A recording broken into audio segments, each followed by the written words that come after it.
Bonjour à tous, je vous retrouve aujourd'hui pour un premier chapitre d'histoire, les débuts de l'humanité.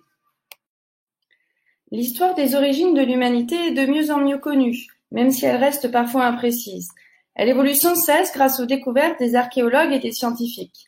On se posera donc la question, que sait-on des débuts de l'humanité malgré l'absence de documents écrits?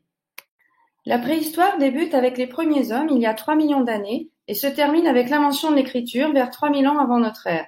Le Paléolithique est la première période de la préhistoire, mais aussi la plus longue. C'est l'âge de la pierre taillée. Il débute avec l'apparition des premiers hommes qui créent les premiers outils jusqu'au Néolithique et les débuts de l'agriculture. L'Afrique est considérée comme le berceau de l'humanité. C'est en Afrique que les archéologues et les scientifiques ont découvert les premiers fossiles préhumains, en particulier en Afrique de l'Est. Les fossiles sont les traces ou les restes des plantes, des animaux ou des humains concentrés dans les couches du sol.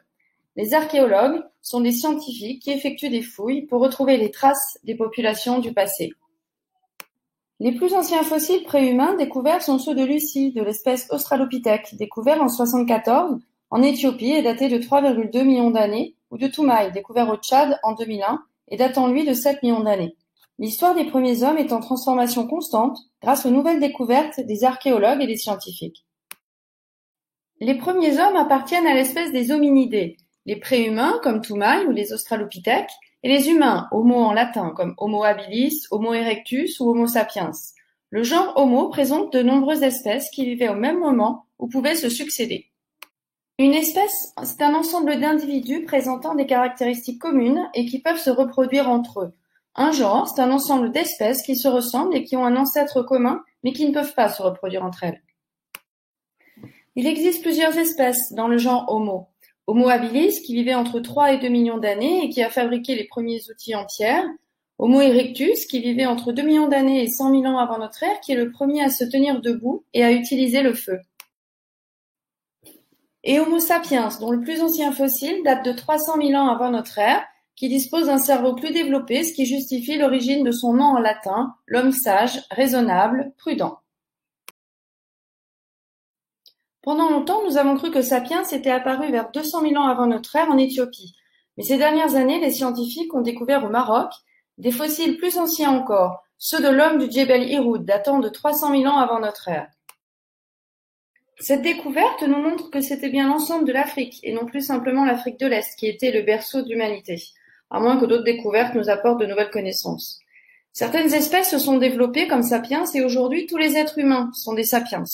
Les autres hominidés ont tous disparu. Nous allons expliquer maintenant la longue migration des humains.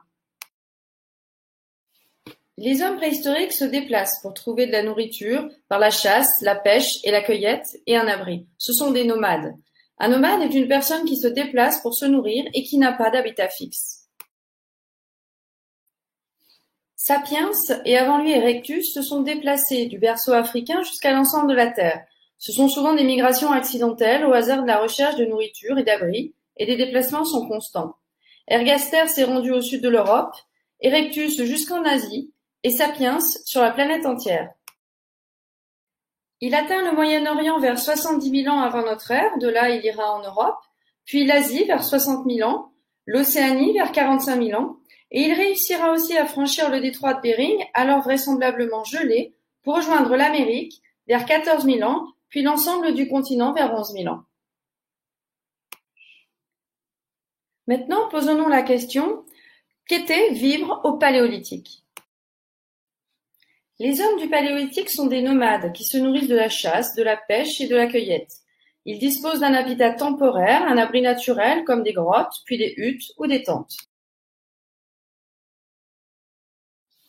Ils vivent en groupe pour se protéger et fabriquent des outils en bois puis en pierre taillée pour faciliter leur quotidien. Le silex est utilisé pour couper la viande, le harpon pour pêcher, le propulseur pour chasser à distance. Vers 500 000, 450 000 ans avant notre ère, les scientifiques pensent qu'Erectus a réussi à maîtriser le feu. C'est une invention majeure qui a permis de se protéger des animaux sauvages, mais aussi de manger de la viande cuite, ce qui a contribué à développer le cerveau et à renforcer l'organisme. Vers 100 000 ans avant notre ère, ils enterrent leurs morts, ce qui laisse penser qu'ils avaient certaines croyances. Vers 30 000 ans avant notre ère, ils inventent l'art. Les statuettes, les objets découverts nous apprennent ainsi beaucoup sur leur mode de vie et leurs croyances. Les archéologues ont aussi découvert des peintures et des gravures sur les parois des grottes. C'est de l'art pariétal. Ils utilisaient leurs doigts mais aussi des pinceaux en matière végétale comme des tubes de roseau qui servaient à dessiner les contours et à projeter en soufflant. 2 couleurs naturelles sont utilisées, le noir à partir du charbon et des dégradés de brun, rouge et jaune à partir de l'argile. La grotte Chauvet, découverte en Ardèche en 1994, date de 30 000 ans avant notre ère. Les grottes de Lascaux en Dordogne, découvertes en 1940, sont plus récentes, 17 000 ans avant notre ère. Tous ces outils et ces œuvres d'art montrent l'existence d'une sensibilité et d'un intellect important des hommes préhistoriques, bien avant la maîtrise de l'écriture. Voilà, c'est terminé avec ce premier chapitre sur les débuts de l'humanité. Je vous dis à très bientôt en classe. Created using Powtoon.